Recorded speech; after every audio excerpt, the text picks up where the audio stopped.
Hey, Evgeny, welcome to GoCast. How are you? I'm doing really well. Happy to be here. Awesome. I'm really happy to have you as a guest at the GoCast today. Can you start by introducing yourself, who you are, what you do, where you're from? Definitely. Yeah. I'm Evgeny. I've been around for more than 25 years in cyber. You and me work together Right. in a company called Horjoy Group. I've Yeah. been there for 17 years, was able to graduate about 2.5 years ago, and now I'm running my own consulting business, specialize in helping VARs, MSSPs, vendors, and I have a flavor of media as well. I do quite a lot of podcasting and appearance on webinars. Yeah, I saw that you have a great podcast, by the way. Congrats on that. Hey, let's go back 15 years in the time, or 20, if you'd like. When we've met, you were the ultimate expert in Checkpoint. How did that start? Because at the time, it didn't have a lot of people very specialized like you were. And then I think you became very specialized in Palo Alto as well. What was that, era, if you will? The beginning really started with the mindset. I spent 5 years in Israel Navy as a technician, not on firewall technician, but this is where I was able to grasp the low level on how do you approach to problems. And you approach them in a serial matter. If something doesn't work between here and here, you're not jumping in the middle and trying to find maybe this will fix. You kind of build a framework on how you fix problems and how you adapt and suggest to fix problems. And at the same time, you learn how to execute something in the best way possible. Because if you're doing the work well, it will not come back to hunt you. If you're doing the work half-ass, excuse my French, then it will hunt you and you will need to fix it multiple times. After that, I spent 3 years working for Checkpoint in Israel as QA.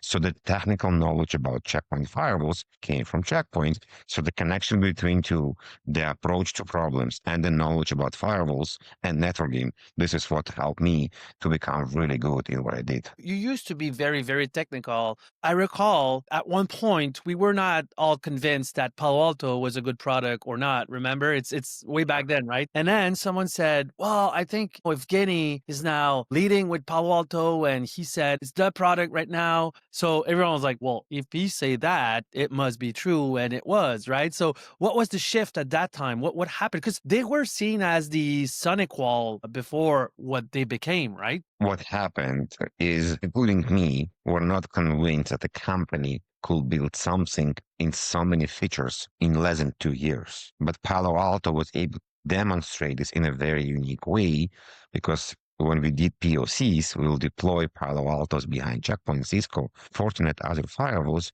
and they will show you what the other firewall missed. And the main part was the new way to not just inspect ports, but also inspect applications. Yeah. The same way as Checkpoint did a revolution in central inspection, Palo Alto did a revolution in application control to understand applications. That's true. I recall the infographs were really amazing. The selling point were interesting as well at the time. Yeah, cool. So basically you started to deploy most of the client at the time with those technology. What was the buzzword at the time? Was it application or what Next was it? generation firewalls, layer 7 inspection, this was the buzzword. Yeah. But I think for me, the shift happened when I became a team lead and I stopped doing a lot of implementations and I would start teaching the methodology and approach to what worked for me. And one of the things that always worked for me is visualization. Even so I didn't realize it's what I'm doing, but me and Sean Higgins did it quite a lot. What I mean by this, Yeah. I will sit down and I visualize the steps I will do when we'll cut off the firewall, cut off for people that not in the understanding is when we move from one firewall to another firewall. And this is a very expensive time if you think about that.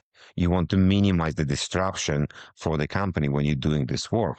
Mhm. So in Russian, actually, there is an expression that you want to measure 7 times before you cut something. So this is what we did as well. We will visualize the steps. We will write down the steps. I still use OneNote, which is like a checkbox, what I need to do. And I visualize all the steps on what I'm going to do to make sure I didn't miss something, because this is important. And what I was always teaching people as well, when you troubleshoot and when you fix problems, because there's always something going wrong, you're not just doing stuff. You're writing what you did, because even if it takes another half a minute, when you need to go back and undo the troubleshoot steps you're doing, you're not going to remember them. And in many cases, you may make different mistakes and even break something else, for example, what you're trying to fix. And guess what? This approach and methodology applies to pretty much everything you're Yeah. trying to fix in cyber. Endpoint security, cloud, same. It doesn't really matter what do you fixing. You need to understand where are you starting, where it's end, what do you need. And if you don't understand, okay, I don't understand this particular step, totally fine. Who can I call? The Ghostbusters. It will help Yeah. me with this part because you don't know this part. Well, that's very true. You always need to have a plan, even if you're gonna go away from the plan and not follow the plan all the time, but always go back to that plan of what's the goal, where we from, what we need to do. That's really interesting. You switched from being very technical to what you are doing right now. What happened? What was the big bubble that popped over your head? You want the flashy version or the true? Yeah, the truth, of course. In one point of your life, you realize you don't want to spend 8 hours of during the night sitting with support. You don't want to be on call. You don't want to wake up. You don't want to argue with support. You don't want to do break fix, and you want to move to more creation. So I was in design of architecture of firewall network security, but also in implementation of this. And then you realize that it's much more interesting, probably maturity level as well. When, okay, let's design and understand how it can work and other people can go and implement, and you will go almost like in a game, you know, you go on higher and you're doing different things and you have a different perspective.